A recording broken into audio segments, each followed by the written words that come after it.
Pedro! Pedro, gising!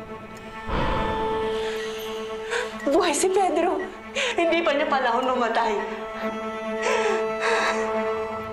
Kailangan mong panatilihing buhay si Pedro. Ipangako mo sa akin yan. Ate, magmumukha lang tayo mahina. Pag nabalitaan ng mga Don, ang sitwasyon ni Don Pedro, tatargetin tayo ng mga kalaban natin. Kung ganun,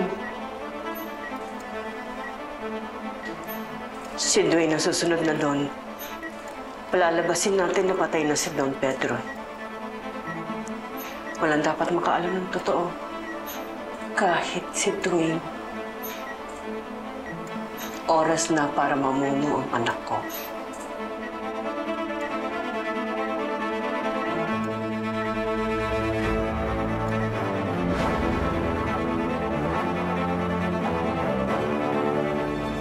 Carlo J. Caparas, Totoy Pato.